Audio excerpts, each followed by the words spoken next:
Hello and welcome to the second annual 2022 MGReviews Year in Review. Now I know what you're thinking. This is the best time of the year to be driving a sports car like this, a Nissan Z. But that's just how the cards played out. In this video, I'm going to be looking back at all the other vehicles that I test drove over the past year and going to be picking the best ones out of 4 different categories. Best cars, best SUVs, best trucks, and best EV. In each category, there will be subcategories. So for example, best mainstream cars, best luxury cars, best sports cars, and so on. And then at the end of the video, I'm going to be picking an overall best car that I drove in 2022. Now, I am just one guy doing this YouTube channel. Sometimes I get a bit of help from my friends in driving cars to different locations, but I'm the one that's doing the editing, the filming, and the presenting. So unfortunately, I don't have time to review every single new car that came out in 2022. And sometimes I don't even have access to all the new cars that come out. So I haven't driven the GR Corolla or the Toyota Crown or the Mercedes-AMG 1. So just keep that in mind as you watch this video. All of the cars that I'm featuring in this video are the ones that I have personally driven. So without any further ado, let's check out the best cars of 2022.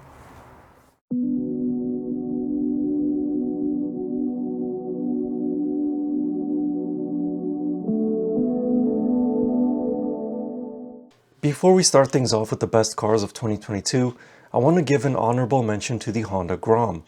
It was the only motorcycle I was able to review this year, and it was one of the more fun weeks that I've had. The bike will only cost you $4,000 Canadian to buy, even less to maintain and run.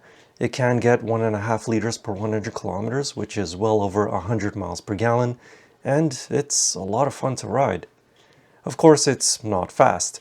You'll be full throttle and at the red line most of the time, but isn't that what bikes are all about?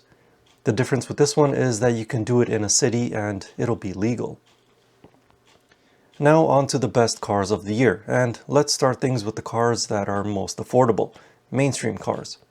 Unfortunately, as more consumers demand SUVs, cars are becoming less favorable, and as such, I've only driven 3 in the entire year. The new Honda Civic hatch, the not-so-new Mazda 3, and the Toyota Corolla Hybrid. Of the 3, my overall pick for the best mainstream car of 2022 is the Honda Civic hatchback. It may not be the most fun to drive, that honor goes to the Mazda 3, but it is pretty sporty feeling, it's spacious, quiet, efficient, and reasonably priced. Next up are the luxury cars of 2022, and I've driven quite a few more of those. The top 3 finalists are the Mercedes-Benz S-Class, the Volvo V90, and the Toyota Mirai. I know it's not technically a luxury car, but it does cost about as much as one, when it's fully loaded like this one. Anyway, the winner of the best luxury car I've driven in 2022 is the Volvo V90. This one was a bit of a surprise to me because I thought the Mercedes E450 wagon that I compared it against would just walk all over it. But I was impressed by the new B6 mild hybrid engine. The infotainment system is a welcome update. It's as spacious as an SUV, and it turns a lot more heads than the E450 did. Moving on to the final subcategory of the best cars of 2022, which are sports cars. To my surprise, I drove quite a few of them this year.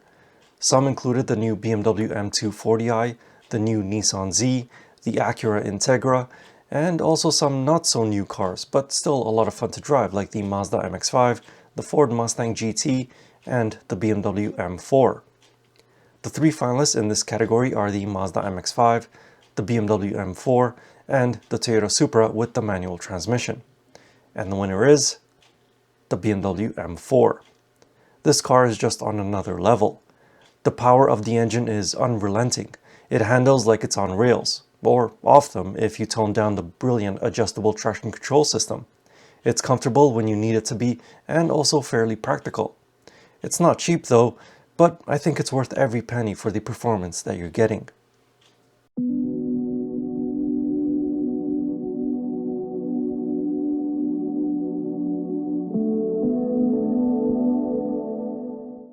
The next category is the one that is most popular among consumers, SUVs.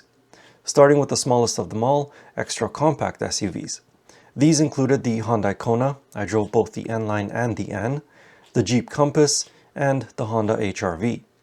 Although the HR-V is a good overall crossover, the engine is underpowered at highway speeds.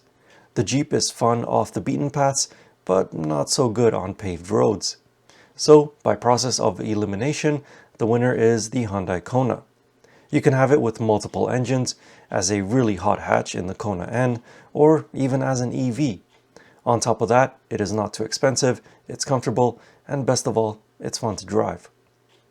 Next are the compact SUVs, which are the bread and butter of nearly every auto manufacturer in business today. These include the Mazda CX-5, Nissan Rogue, Kia Sorento, Mitsubishi Outlander, Ford Edge, Chevrolet Blazer, Chevrolet Equinox, Toyota RAV4, Kia Sportage, Mazda CX-50, and the Ford Bronco. I only added that last one into this category because I didn't really know where else to add it. The top 3 finalists are the Mazda CX-5, the Kia Sportage, and the Nissan Rogue. And the winner is the Kia Sportage. This was a close one because the Mazda CX-5 is still the best driving compact SUV on sale today, and I adore it. As well, the new turbo 3-cylinder engine in the Nissan Rogue is magnificent, plus the SUV itself is very spacious. But as an overall compact SUV, the Kia Sportage hits hard out of the gates. It's available with 3 powertrains including a plug-in hybrid. It's easily the most comfortable over bumps in the road. It has the latest tech, it has a lot of features for your money, and it looks like no other SUV out there. So that's why it is my top pick for the best compact SUV. But what about larger SUVs like 3-row SUVs? Well, my top 3 picks are the Toyota Highlander, the Mazda CX-9, and the Infiniti QX60. Of these 3 finalists, the best one is the Infiniti QX60. I was impressed by how much better it is to drive than the previous generation. Plus, the interior is comfortable and the exterior is exceptionally stylish. The other 2 finalists are not bad either, but as an overall package, the QX60 is my pick for the best 3-row SUV. Now on to luxury SUVs. Last year's overall car of the year was the Genesis GV70, and although I still think that this is a fabulous luxury SUV, its spot on top has been knocked down a place or 2. The luxury compact SUV that impressed me most this year was a Volvo. I had a chance to drive both the new B6 and the updated T8 versions of the XC60 this year, and both are great powertrains. The B6 is much smoother and quieter than the old T6, and the bigger battery in the T8 provides nearly double the electric driving range, but also more power. As I said in my T8 recharge video, this SUV is deceptively fast. And finally, the last subcategory for SUVs are luxury 3-row SUVs. Coincidentally, I've only driven 3 this year: the Alpina XB7, the Jeep Grand Wagoneer, and the Acura MDX Type S. The winner in this category is an easy one. It's the XB7. How can you go wrong with a 600 plus horsepower 4-second assist 3-row luxury SUV? This is the BMW X7M that BMW never made, and it's all the better for it because it's luxurious and it'll go like a bat out of hell.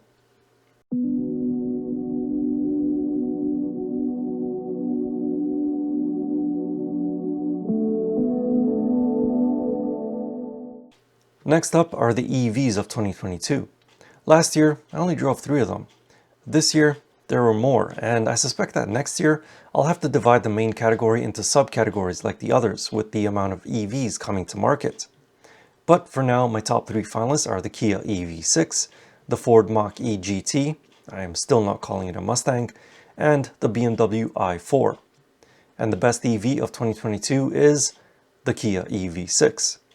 This is an EV that drives for up to 500 kilometers, depending on the trim of course. It can accelerate to 60 in just over 5 seconds, 3.5 seconds for the new GT trim coming in 2023, and it starts at $46,000 Canadian. Not too bad for something that can keep up with sports cars.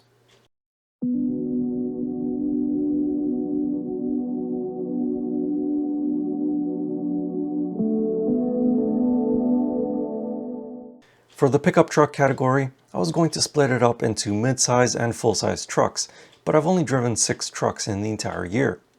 The Nissan Frontier, the Ford Maverick, the Ram 1500, the Toyota Tundra, the Ford F-150 Tremor, and the GMC Sierra AT4X.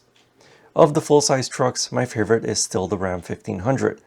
No other truck can match it for ride comfort, especially with the air suspension, and this still has one of the nicest looking and feeling interiors. But the overall best pickup truck I've driven in 2022 has to be the new Ford Maverick Hybrid. I know, it's not a traditional truck because it doesn't have a body-on-frame construction. But I think that it can appeal to more people due to its ease of driving, its excellent fuel economy with a hybrid powertrain, it's one of the least expensive new vehicles on sale today, and you have a bed to throw stuff into without getting the carpets of your SUV dirty, or having to leave the tailgate open because all of your stuff doesn't fit into the back. So for those reasons, the Maverick Hybrid is my truck of the year.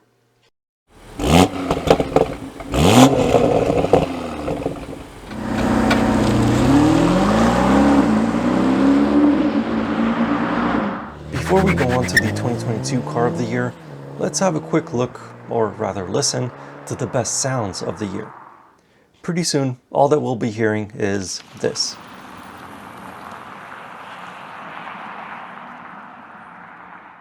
Pretty dull, isn't it? Thankfully, gasoline-powered vehicles are not banned yet, and we can listen to cars like the Hyundai Elantra N with its turbocharged 4-cylinder engine.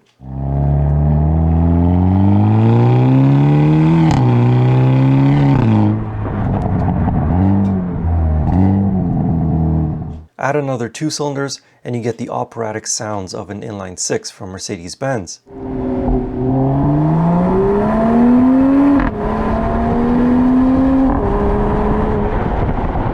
And also the inline 6 from BMW.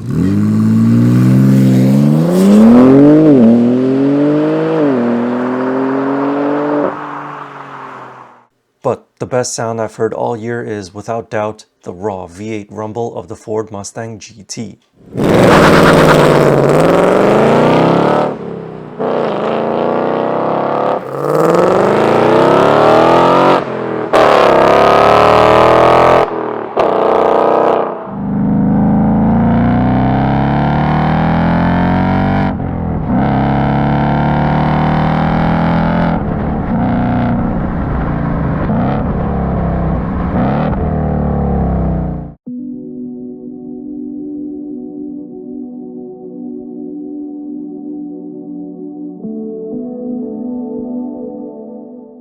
We're finally here, the best car I've driven in 2022. As I mentioned earlier in the video, the Genesis GV70 was my car of the year for 2021. This year, it's time for another one to get the spotlight. It was actually a pretty difficult decision because it was between 3 vehicles: the 6-speed manual Toyota Supra, the BMW M4 Competition, and the Ford Maverick Hybrid. All of these cars are fantastic in their own right, but in the end, there can only be one. And that one is the BMW M4. To use an overused slogan, this is genuinely the ultimate driving machine. The engine has gobs of power. The steering is precise like a scalpel. The traction control system will make you look like a hero, and it's actually pretty practical and comfortable to use on daily commutes. So, the BMW M4 Competition is the 2022 MGReviews Car of the Year. If you'd like to see the full videos of the cars featured in this one, check out my channel for the full reviews. Or you can find more information on each one over on my website, MGReviews.com. Thank you for watching, have a happy and safe new year, and see you in 2023.